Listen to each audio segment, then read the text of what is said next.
extraordinary is happening on planet Earth. Human beings are living longer than ever before. From Japan to Africa, from Europe to South America, more people than ever before are living into their 70s, 80s, 90s and beyond, in what many scientists believe to be the most radical change since human civilization began. The world's population is changing more rapidly than at any other time in our history. According to the UN, the number of older people trebled between 1950 and 2000 and will treble again over the next 40 years. In just a few short decades, 1/3 of the developed world's population will be over 60. Imagine what that will look like. Here in Ireland, the same incredible transformation is underway. Half of all baby girls born this year will live to be over 100. Some scientists believe that this is just the beginning, that in the not-too-distant future, we will be able to halt aging entirely. There should be no limit on how long people can live. Human technology has taken the reins of evolution, so to speak. It's tremendously exciting in the field of genetics because you can make a mouse that lives 50% longer, and at that age it doesn't look like it's an old mouse, it looks like a young mouse. In Ireland, scientists, doctors and sociologists are trying to understand the processes affecting our age and what implications they will have for our future. Never before in the history of mankind have we a society where so many people have the privilege of living into old age. It's either what they call a burden or a bounty, and we're at a stage now where to a large degree we can influence which outcomes we have. Having a significant number of older people will have a huge impact on the way society works, and it'll force us to ask a number of fundamental questions. Do we want to live longer? Can we afford our pension and healthcare system? What will the third age mean for you and for me? Radical changes will be necessary, but if we plan and manage this correctly, our later years could be our best years.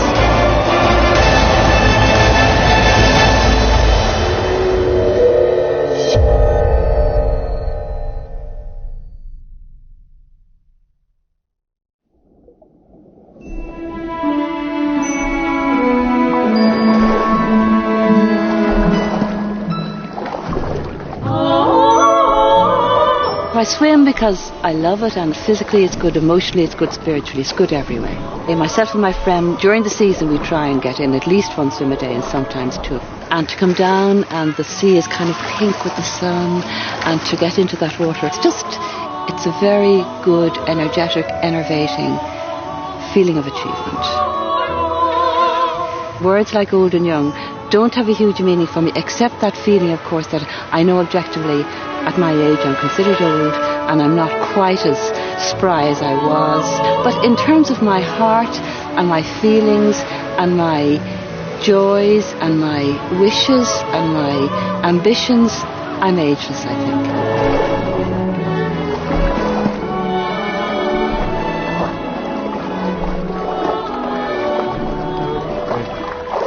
So we're off to Dublin in the green, with a helmet glistening in the sun. Look around you.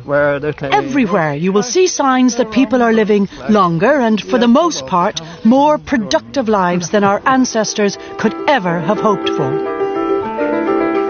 I'm 83. I'm 78. I'm 84. I'm 72. I'm 92. So what's going on? Back in 1840, the poorer classes could expect to live to 38 on average. Anything beyond that was considered a highly unusual achievement. Indeed, in those days, there were so few older people around that society quite naturally held them in high esteem, venerating them for their wisdom and experience. Then, from about the 1830s, across Europe and America, something very odd began to happen. In the 1850s, the infant mortality and the childhood mortality was very, very high. Quite a high percentage of children under the age of 10 died, something like 50% or whatever, so that most parents had large families to compensate for this, and it was part of life at that time that people died when they were very young. What happened then was that the conditions that people were living under began to improve. engineering got better, waterworks got better, housing got better, food got better, which was a very, very important aspect of it. And more people began to survive childhood. And this, of course, was a major achievement for mankind.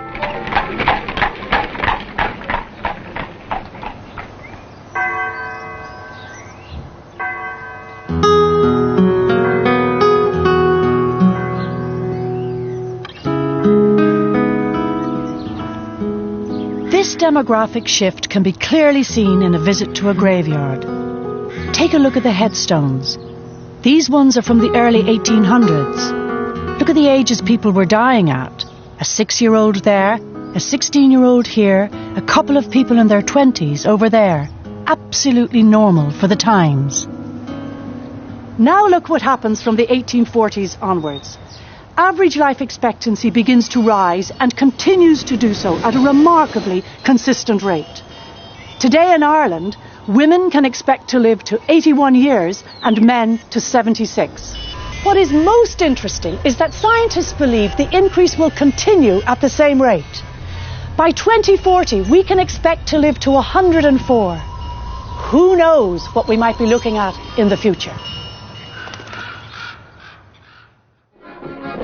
So what does this mean for you at home? If you were born in the 1940s, you can expect on average to live to about 70 years of age. If you were born in the 1960s, you should be hoping to hit 75, all things being equal. And if you were born in the 1980s, you should be looking for at least 80 years of life. If you've just been born now, then you should be planning to live to 90, 100 or more. Clearly something incredible is happening. We are living longer than at any other time in human history. The big question is why?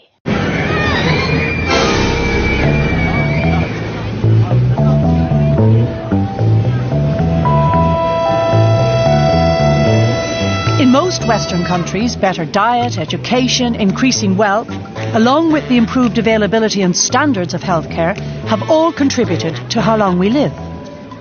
In the current economic climate, it may seem hard to credit, but on the whole, our lives are better than those of our grandparents and our great-grandparents. Modern life is easier, it's less stressful and more fulfilling. We've better food, better hygiene, and more time to relax than we ever had before. This is not just a Western phenomenon. A similar growth in the ratio of older to younger people is being observed across the developing world. In fact, it's happening even faster there, as better medical care, education, water systems and food chains are put in place, allowing many to benefit from improved quality of life within a single generation. These changes in lifespan will present a major challenge to the infrastructure of countries across the planet.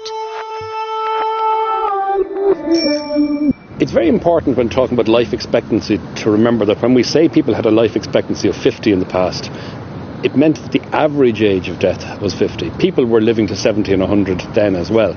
The difference is going to be that we're going to have an entire cohort, all of whom will be 70 and 80 years of age, and all at the same time. That's potentially very, very exciting.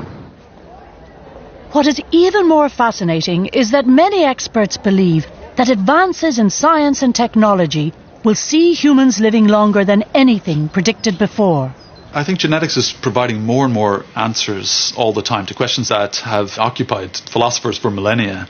You know, there's a kind of a question of how far into science fiction you go in making these kinds of predictions. I don't see any theoretical reason why you couldn't halt aging in its tracks. It is possible that some of us living today might achieve what humans have longed for since time began: immortality. Before we look at how aging might be halted altogether, let's first consider some ways in which we can have a direct impact on the length of our lives. After decades of research, scientists have confirmed 6 critical factors which dramatically alter the quality and longevity of life. And most of the things that we know contribute to living longer can be found in a place like this. Good balanced diet, consistent exercise, friends, good friends, laughter, sex, and happiness. Happy people live longer. The first step to happy, healthy, longer life is exercise.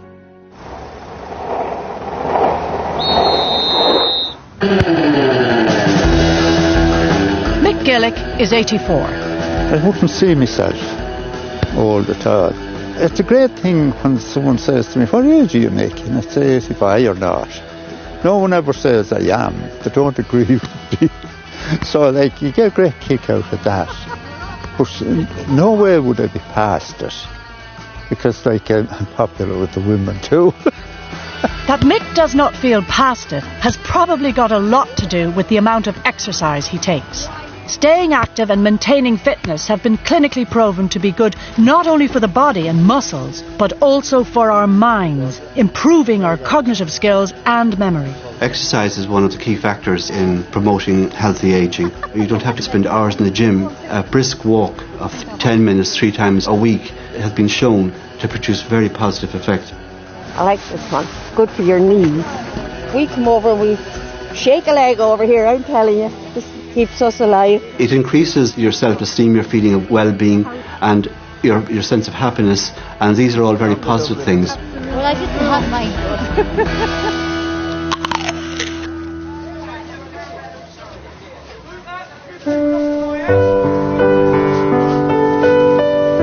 Food is important to me. I live on my own now, so I'm cooking for myself.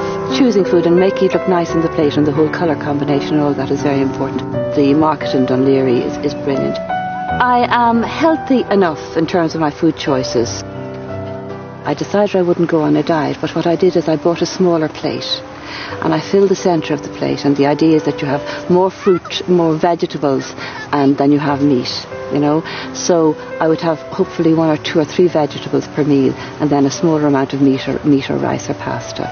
And that's good, and I think you can get into the habit of eating too much, and equally you can get into the habit of eating less. Anne Dempsey's decision to eat a little less than she might normally be inclined to is having a very positive impact on her health. Humans who do the opposite, who eat more than they need, find that overeating brings on severe chronic illnesses that can drastically shorten our lives, including heart disease, high blood pressure and diabetes. It's being estimated that about 60% of health problems in old age can be traced back to poor diet. It can produce cardiac side effects, weak muscles, weak bones. Just as important as how much we eat are the food choices we make. One simple rule is that the darker the fruit and vegetables, the better. Plums, blueberries, broccoli, cabbage are all high in antioxidants, which directly affect our cells' ability to replicate themselves.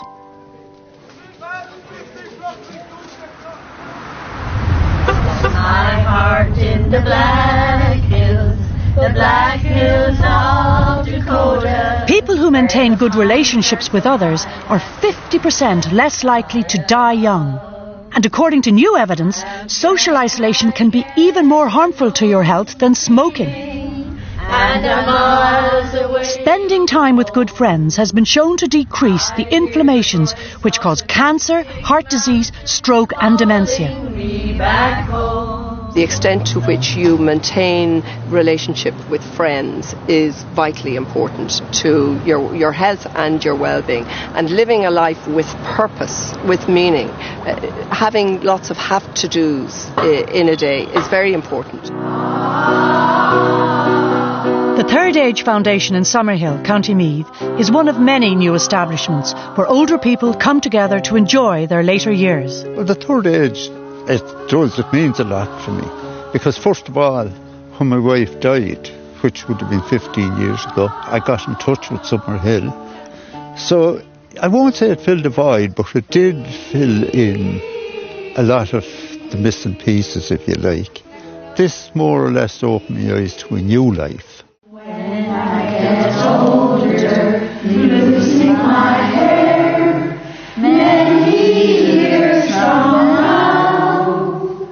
One of the big problems for some older people is the tremendous loneliness when they lose their husband or their wives, and that huge hole that's left in their lives. And it's so difficult for people to find a substitute. Will you still need me? Will you still feed me when I'm 64? One of the key things is to make it easy for older people to stay socially engaged, that they are there absolutely in the centre of their communities, that they feel that there are things they want to go to, people they want to meet, things they want to achieve.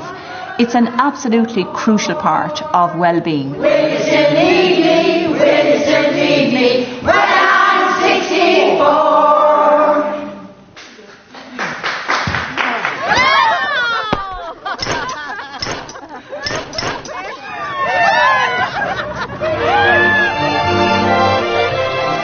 Laughter is hugely important for health. There is good evidence that it improves our immune response, which is important in preventing infections, arthritis, cancers and heart disease.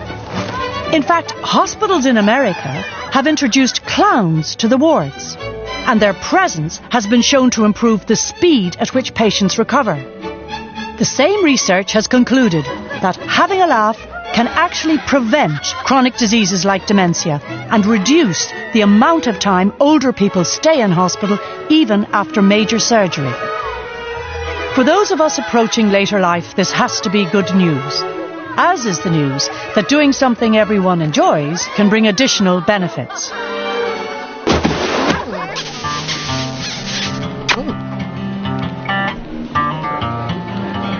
So you think sex is the preserve of the young? Wrong.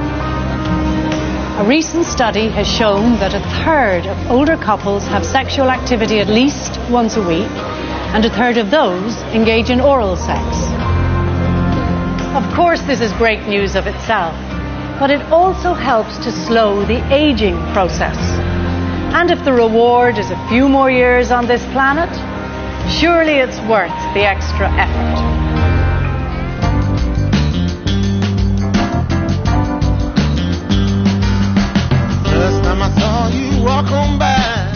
I worked in the airport, Dublin Airport. I used to do deliveries from there. Karma worked in the airport, and that was just how we met. I knew right away we liked each other. Both of us are married twice. Like, you don't forget the people. I'm 73 and Tony's 76. So I still feel young. Just when I look in the mirror, I say, who are you? I don't know what love really means. Just that we want to be together. And sometimes people remark like that, how we're always together, that we don't get fed up at times with each other, but we don't. We go everywhere together and we do everything together. I do all the washing up. That is not done together. We still have a sex life, but nicely spaced time. It wouldn't be as often as it was when we were younger, but it's still there. It brings us closer together, and we'd have a good laugh now and again, and close partnership. We have evidence that older people who continue to have an active sex life have a much better chance of remaining physically and psychologically healthy, because part of being sexually active is feeling young, and the evidence is really good. You know, if you feel young, it actually has real effects on your body.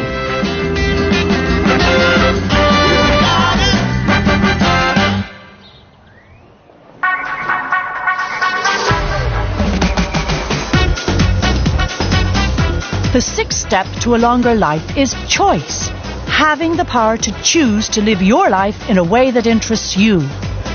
Too often when we hit our 60s, we are forced to take a step back, to limit our horizons, to stop participating in society. Why should we have to stop working at a particular age, or stop having sex, or hang up the car keys?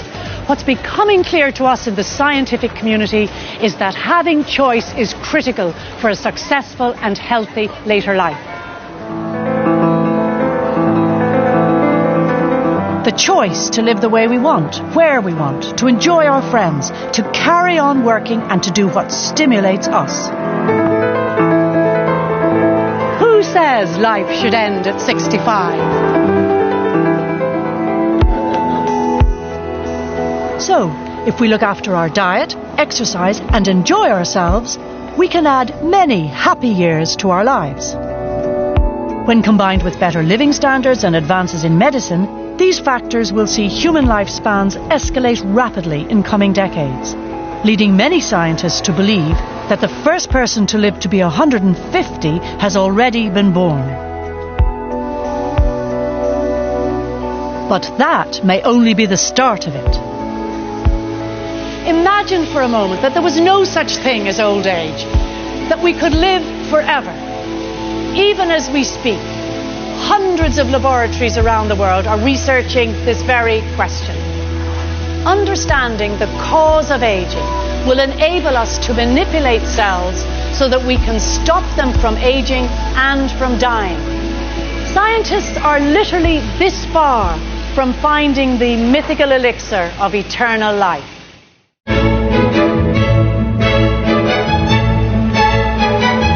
Aging is a biological phenomenon that causes people to get sick. So, by definition, more or less, it is, in theory, a legitimate target for medical intervention. The real question then is, can we actually develop medicine in the foreseeable future that will treat aging just as effectively as we can currently treat infectious diseases, for example? And I think, yes, I think there's a very good chance that we will be able to do that in the next few decades. Dr. Aubrey de Grey is a visionary, working at the front line of genetics. He and the Sense Foundation he runs are working to make advances in genetic science which will substantially increase the human lifespan. You can think of it as simply preventative geriatrics. Some of the fixes will involve gene therapy. They will involve actually using viruses typically to manipulate the genomic and genetic composition of our cells. Some of them will involve stem cell therapy, putting new cells into the body that have been conditioned in the laboratory so as to proliferate and differentiate into the types of cell that are not being automatically replaced by the division of stem cells that are in the body already. There may also be more traditional types of medicine involved, things like vaccines and regular pharmaceutical drugs.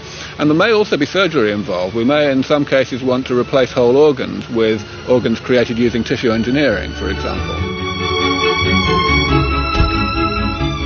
So what this means in terms of how long people will actually live, and I want to emphasize that I don't work on longevity, I work on keeping people healthy, and the longevity benefits are simply a side benefit. But the consequences in terms of longevity will be determined by what we achieve with regard to causes of death that don't have to do with aging. So at the moment, if we calculate how long people would live if they maintained the same risk of death each year that they have at the age of, let's say, 25, then we come out with numbers around 1,000 years as the average lifespan. And of course, some people would live a lot longer than that, and some people less long.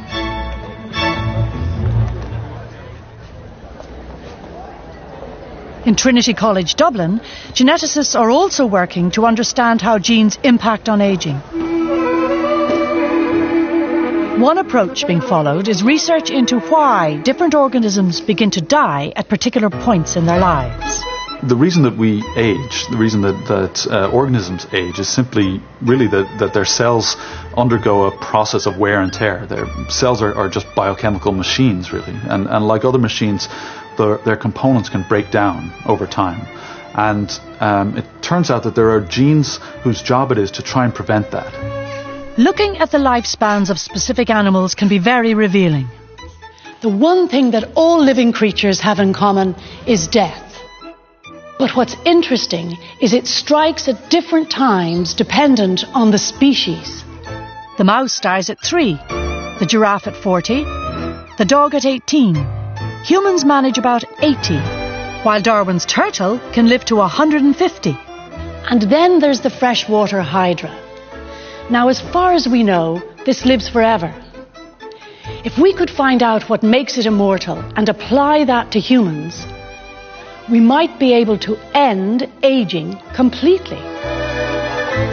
One cause that geneticists have discovered to influence lifespan is food. When you decrease the nutrients available to an organism, it lives longer. Recent research has shown that if a mouse reduces its dietary intake by 1/3 from birth, it will extend its lifespan by 30%. Even when the same reduction in food intake is introduced halfway through the mouse's life, it still has a massive impact. the mouse will live 20% longer. While we don't definitively know if this applies to humans, there is emerging evidence that a significant dietary restriction could extend our lifespan by 5 years. One of the first clues was a fact that what's called caloric restriction or dietary restriction can increase lifespan, and it does it across a whole range of species, from mammals to insects and worms, even yeast. Actually, if you feed them less, they will live a lot longer. And so we now know that actually one of the most robust ways you can get an organism to age more slowly is simply to restrict the amount of nutrients that it gets. Geneticists now realise that when a cell thinks food is scarce, it activates genes that shift the cell's focus away from growth and into preservation. This effectively slows the ageing process. Pharmaceutical companies are designing drugs that will fool cells into thinking that nutrients are scarce. Soon, living longer may involve little more than popping a pill. The hope is that by administering these kinds of drugs, you may see really significant increases in human lifespan. And the hope would be that actually by blocking the cellular aging process itself, in one fell swoop, you actually would stop many age-related diseases. So that you would have people, who are not developing heart disease, they're not developing cancers, they're not developing diabetes, and any of the other age-related diseases, if in this one administration you block aging itself. As advances in genetic science continue to be made, we may soon be able to manipulate organs and cells, making them renew themselves instead of aging. The future may bring some very surprising results, with some treatments making it impossible to tell a person's age. The little girl next door could be a lot older than you think.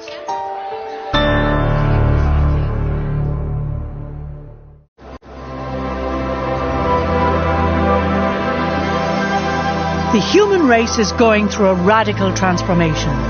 People are living longer and fuller lives. And pretty soon, genetic treatments may allow us to live even longer than could ever have been previously imagined. All of this will have major implications for how we work, when we retire, and how we manage healthcare. What if we crack the cause of aging and can modify the aging process so that we're all living significantly longer? Think of the demographic change. The majority of people living will be over the age of 60. This will require a fundamental change in the structure of our society. The question is, are we ready for this? In his early 70s, Michael represents the average pensioner. In the early years of the 20th century, there would have been 22 people of working age paying taxes towards Michael's state pension, his healthcare costs, and any other social services he might expect. That was then. If we fast forward to the present day, we find that this ratio has changed dramatically. Today there are only 6 people of working age paying taxes to support all of Michael's needs. In the next few decades, as more and more people live longer, the ratio will drop to 2 to 1. Of course, this is not sustainable. The time has come to take a whole fresh look at pensions, retirement, and at the way we work. The way society currently functions, most of us begin our careers in our mid-20s and continue up to 65, when we expect to retire with a good pension. But with an exponentially expanding older society, public pensions will simply be unaffordable. When state pensions were first introduced on a universal basis, few people were expected to live to retirement age. Today, as we've seen, most people can expect to live well beyond 65. 65 was picked as the parameter for aging by Bismarck back in the 19th century when he introduced pensions in Germany, because he realised that very few people would live to be 65, so he wouldn't have to pay many pensions. And we've become stuck with this concept of retiring at 65, and that is, for somehow or other, life changes dramatically in some way. This should not be the case. One of the reasons that states throughout the world are arguing that pension ages have to rise is as people are living longer and longer, they're spending a bigger proportion of their lives in retirement, and of course the cost of that per individual increases. If you go back to about 2005, state spending on old age social welfare pensions amounted to about 3% of gross national product. Now, we estimated by 2050 that percentage will be over 9%, a very, very significant increase in the burden, the social welfare burden. So there's ultimately a choice here for society. Do you want to raise taxes and for the state to carry on paying old age pensions, or do you increasingly want to say to people, no, the state will look after you to a certain degree, but after a certain point you're on your own?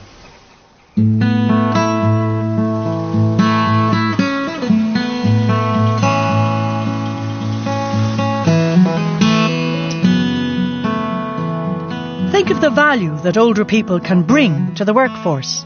Think of the sheer wealth of knowledge they have accumulated across a lifetime. As we get older, our speed and reaction capabilities decrease, but there is a lot to be said for the expression, wise old owl. My name is Patrick Casserly. I was 78 on the 7th of March of this year. I can't see myself as old. I still think I can do the things I did 25 years ago, and I try to do the things I did 25 years ago. That's what keeps you going. So in actual fact, I'm not retired. And I've no intention to retire, actually. I was employed here in 2003 as a part-time worker. B&Q suit me fine in that respect. The 4 hours a day. 10 o'clock to 2 o'clock, that suits me fine. We have in the 62. B&Q are blazing a trail. 1/4 of their employees are over 50. In the UK, their oldest worker is 95. You're well stocked up there, isn't it? Older workers are regarded as highly reliable. They're very loyal. They have a tremendous amount of experience. For example, managerial expertise does not diminish with age. And also, older people have a very good effect on the younger workforce. They're a kind of a stabilising influence. I get a great sense of enjoyment out of work. I still feel physically fit and physically able to continue on as I am. If somebody come along and said to me, you're finishing tomorrow, I'd probably dispute it because I feel physically fit and all ready to go. I've heard there was a secret chord that Paddy is still working happily and productively at the age of 78 should not be surprising. Don't really care for music, do you? With the ringing of a bell in the back of my mind. We're not surprised to see iconic figures in the fields of arts and media working long after people in other areas have retired. Why should this not be the case in the fields of education, social services, law, business management, where older people could be an incredible asset? Eddie Brennan gives it inside now to Richie Power, and Richie Power, the goalkeeper is out. He has it though. Other countries around the world have already begun to change their approach. In Japan, which faces a similar situation to Ireland, 5% of over 90s are still at work. And in Holland, 65% of grandmothers and 60% of grandfathers provide childcare. In doing so, they are making an enormous contribution to the economy and to society as a whole. With living into our 90s and 100s set to become the norm, we will have to radically and urgently rethink the way we live. Our typical sort of model of work is that you get sort of promoted and promoted and promoted, you acquire more and more responsibility, and then in a sense you go out at the top. It's unusual enough for people to step down, but a lot of the research in the area would say that that's exactly what people want to do. Then I think it's an opportunity to rethink working life. We don't want necessarily to hurtle through life in a very intensive 40-year working period. We could redesign it so that people have time out at a time when they're having children, and then at the same time to be able to work much, much later, into later years, but at a different pace. The next few decades will see radical change in the areas of retirement and pensions, but they will pale in comparison to the changes we will see in what is one of the most complex and expensive sectors in society, healthcare.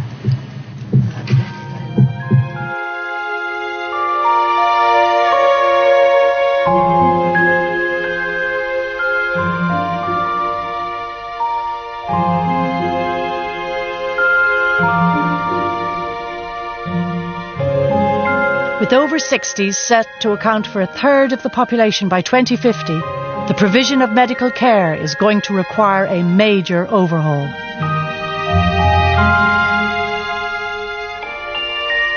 As senior gerontologist in St James's Hospital in Dublin, Professor Davis Coakley understands the problem well. One of the biggest challenges is health in old age. There are several significant problems old people can develop, such as respiratory problems, cardiac problems, strokes, osteoarthritis, neurological problems such as Parkinson's, endocrine problems which can often be missed.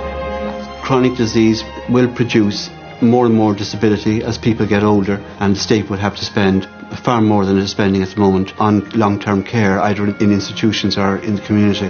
This is likely to go up significantly if we don't take a more sensible attitude to ageing.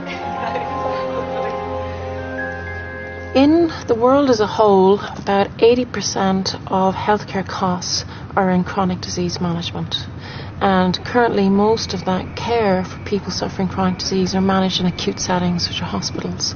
And there simply isn't going to be enough hospitals or doctors or nurses to take care of them in the current model. The United States is actually a very interesting example in this area. They don't have a particularly old population, but they do spend a massive proportion of their gross national product on health. And really what that points to is that health spending very, very often is much more related to the nature of the system that you organise. And, inflation in the healthcare system can be much more to do with how you organise insurance and the general organisation of the system. We're not necessarily in deep trouble. And again, I think with a degree of creativity, we can probably avoid some of the more extreme scenarios that are sometimes presented on the health side.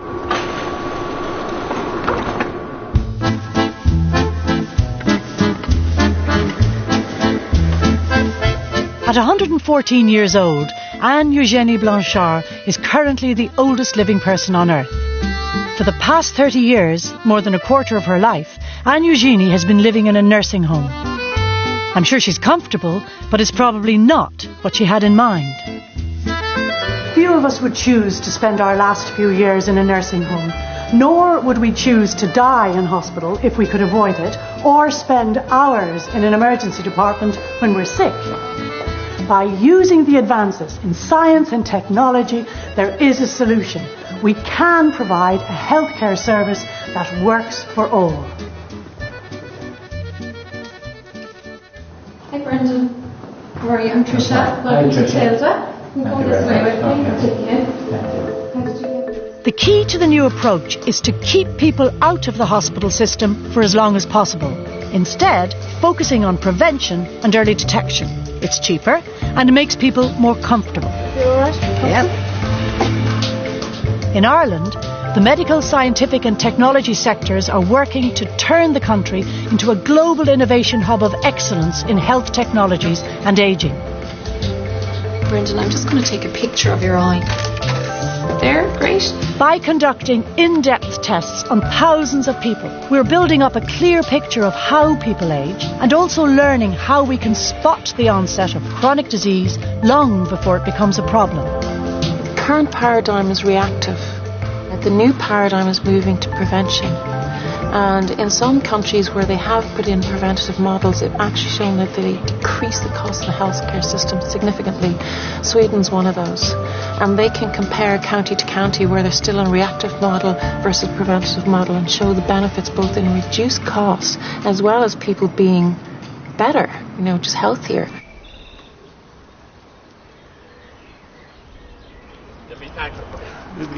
I'll see you there.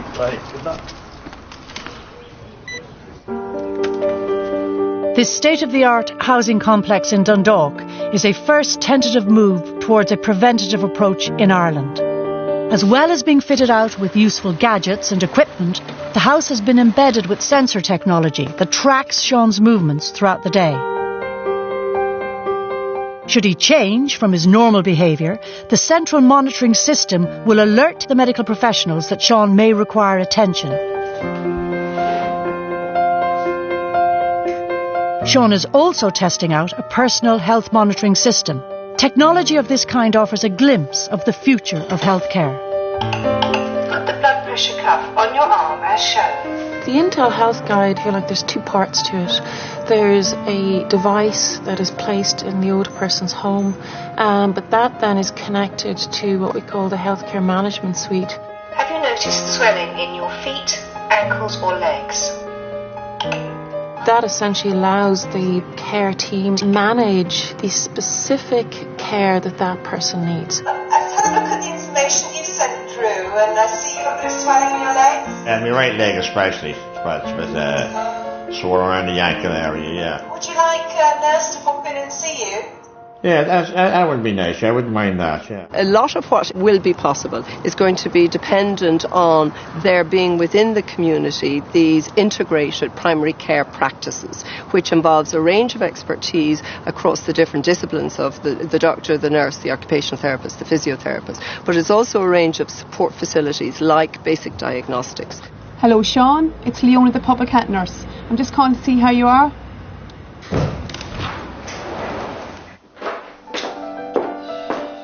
As technologies advance and we come to understand ageing better, the aim is to provide a more tailor-made medical service that is tuned to the actual needs of each individual person and focused on the community and on the home.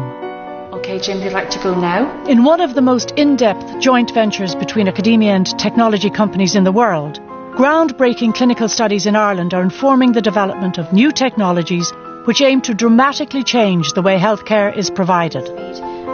One exciting experiment is the shimmer sensor. It monitors how people walk, and scientists hope it will act as an early detection system. In the future, devices which are the size of this will be this size. We'll be able to implant them in the body, and as we go about our daily lives, they will constantly gather information and transmit that information to healthcare professionals. This will completely revolutionise the way we deliver healthcare. With a tiny chip implanted in his body, Sean can get on with his life. If a problem arises, the chip will trigger an immediate response from the emergency response units. I think certainly when we develop sufficiently sophisticated monitoring and diagnosis done by things that are, for example, implanted in the body or else are in the home, then it will certainly be possible to identify when someone is at risk of some real medical emergency before it happens, and thereby come and effectively take you off to get preventative treatment before you even know consciously that you're ill.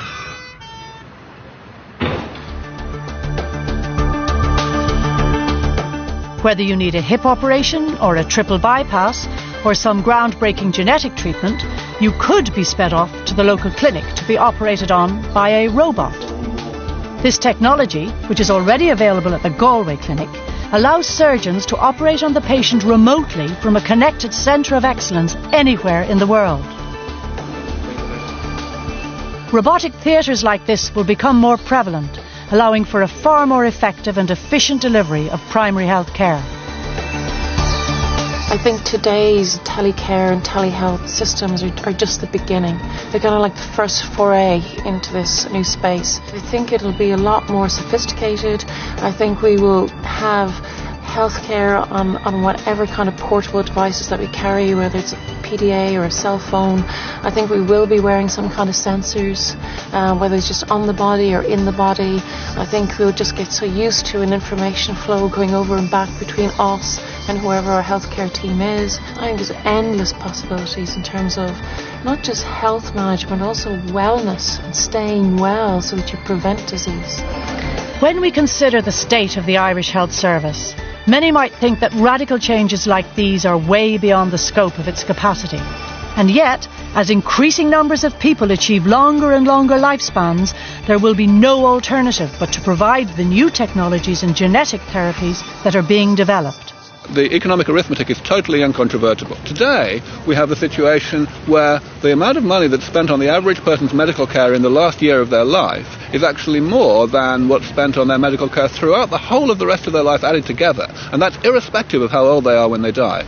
Now, all that money is going to be saved because people aren't going to get into the state of having Alzheimer's disease or cardiovascular disease or cancer and so on. And yes, these therapies are going to eat up some of that money, but only a small proportion.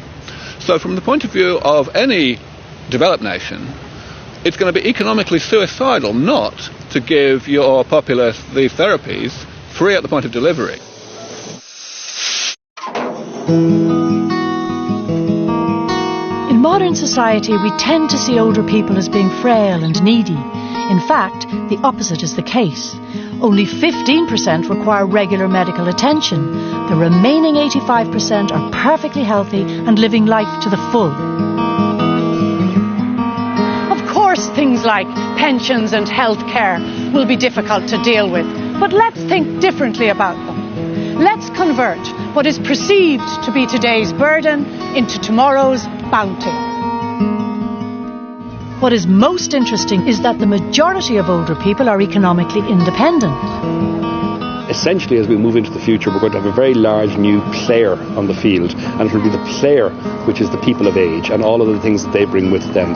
We've become accustomed to providing for the needs of youth, and as we move out into the future, we're going to have the needs of youth, the needs of people who are in their child-rearing years, and in the future a very articulate, wealthy and probably demanding people of age group who are going to be very interesting other part of the mix. One of the under-recognised features of an older population is the purchasing power of the older consumer. They account for 75% of wealth in the EU, 80% in the UK and the US. What's really interesting about what we call the silver economy is going to be the demand for new products. Essentially, if you do nothing, that means huge costs in healthcare and huge pension costs, and younger people are going to be taxed out of existence.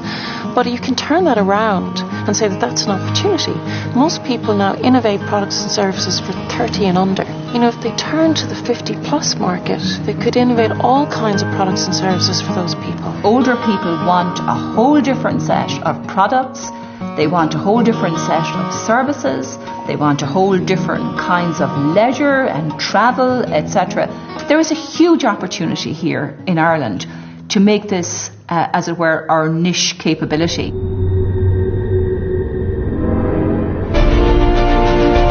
Increasing lifespans have become a feature of nearly every country around the world, and the market for goods and services targeted at the elderly will become a really important feature of the global economy in the next few decades. Ireland is already at the forefront, and with more impetus could be well placed to benefit economically. If we focus on developing medical expertise, gene therapies and new technologies, Ireland can become a leading player in what is set to become the great gold rush of the 21st century. So there are many pharmaceutical companies who are very interested in this kind of approach. If you're the person who discovers these biochemical pathways and you find a drug that blocks them, then yeah, that might be the elixir of youth, and clearly there's a lot of money to be made. The end of ageing is possibly the most radical change that human civilization has undergone for millennia. Dealing with it won't be easy, but it will be worth it. Of course, there are great challenges ahead, but we can overcome them. In many ways, we have no choice but to, because the generation who are growing old today are like nothing that has come before them.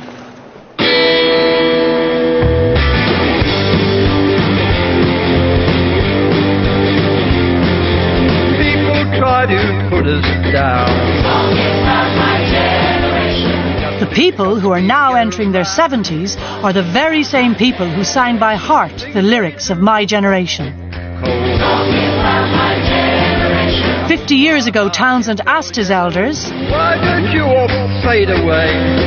And we all know what he really meant. Well, Pete is now in his 60s, and like the rest of us, I doubt he has any intention of vanishing. Far from it.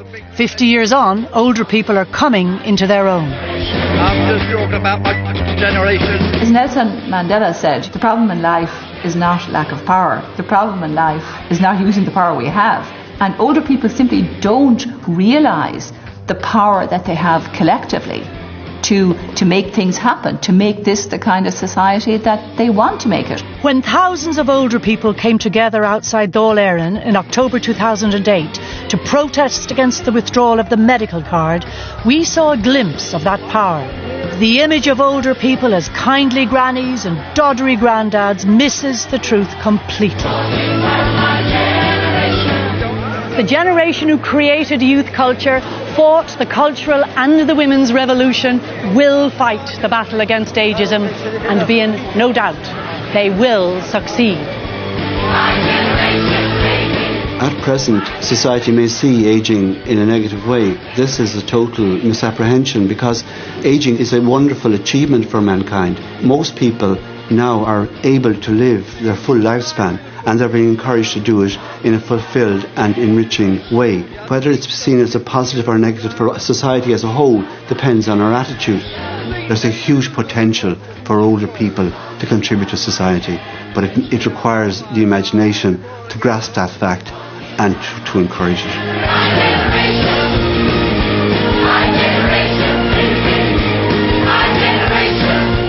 Everything as we know it is changing. The human race will never be the same again. It is time for us to welcome and to enjoy the potential for living longer.